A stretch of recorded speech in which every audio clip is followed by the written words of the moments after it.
Break के बाद सभी का स्वागत और अब खबरों के कार्यवाह को बढ़ाते हैं आगे। आरजेडी के अध्यक्ष और बिहार के पूर्व मुख्यमंत्री लालू यादव को चुनाव से पहले बड़ा झटका लगा। मध्य प्रदेश में ग्वालियर की एमपी एमएलए कोर्ट ने उनके खिलाफ स्थायी गिरफ्तारी वारंट जारी किया है। ये मामला साल 1995-97 का है, जिसमें फर्जी दस्तावेजों के आधार पर आर्म्स डीलर से हथियार खरीदे गए थे। उस वक्त कुल 23 लोगों के खिलाफ आरोप पत्र पेश किए गए थे। आरोपी लालू प्रसाद यादव फरार घोषित किए गए थे। लालू यादव के खिलाफ पहले भी स्थायी वारंट जारी हो चुका है, जिसके बाद उन्हें फरार घोषित किया गया था। हालांकि उस दौरान इस बात की पुष्टि नहीं हो सकी थी कि आरोपी लालू यादव बिहार के मुख्यमंत्री हैं या कोई अन्य व्यक्ति। बाद में मामला एमपी एमएलए कोर्ट पहुंचा और प्रक्रिया के दौरान ये साफ हो गया कि आरोपी लालू यादव बिहार के पूर्व मुख्यमंत्री ही हैं। लिहाजा उनके खिलाफ स्थायी वारंट जारी किए जाने की प्रक्रिया भी पूरी हुई है। इस वारंट में पुलिस नामित व्यक्ति को 24 घंटे तक थाने में अपनी हिरासत में रख सकती है। माननीय विशेष न्यायिक magistrate MP MLA Gwalior Shri Mahendra Saini साहब के द्वारा आरोपी लालू प्रसाद यादव के विरुद्ध स्थायी गिरफ्तारी वारंट के आदेश जारी किए गए हैं। मामला वर्ष 1995-97 का है, जिसमें फॉर्म नंबर 16 फर्जी दस्तावेजों के आधार पर आर्म्स डीलर से एम्यूनिशन परचेज किए गए थे और इनकी सप्लाई की गई थी। इसमें आरोपी उत्तर प्रदेश, मध्य प्रदेश एवं बिहार के हैं, जिनके विरुद्ध पुलिस ने अनुसंधान करके कुल 23 आरोपी गण के विरुद्ध अभियोग पत्र पेश किया था, जिसमें आरोपी लालू प्रसाद यादव को फरार घोषित किया गया। और हमारे साथ इस बड़ी खबर पर ज्यादा जानकारी के साथ हमारे सहयोगी भोपाल से आदित्य श्रीवास्तव जुड़ रहे हैं।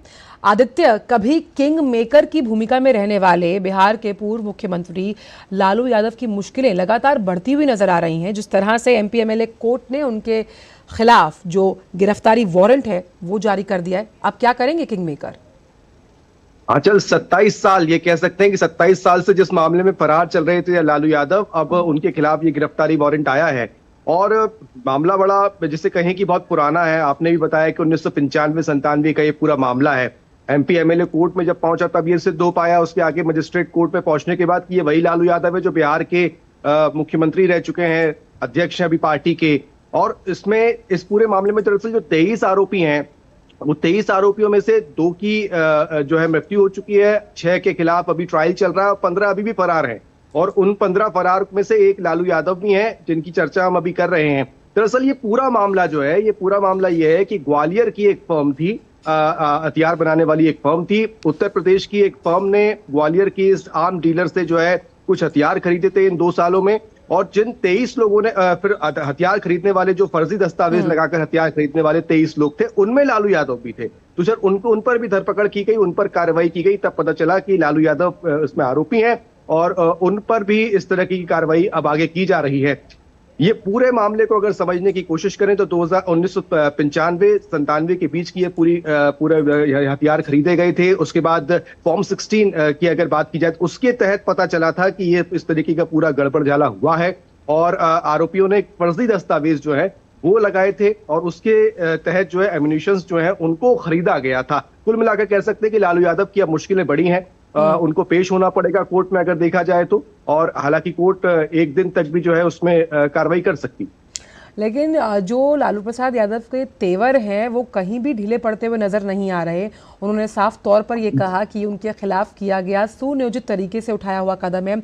उनकी बेटी जो कि पाटलिपुत्र से सांसद है, उनका भी ये मानना है कि लालू यादव का कोई कुछ नहीं बिगाड़ पाएगा।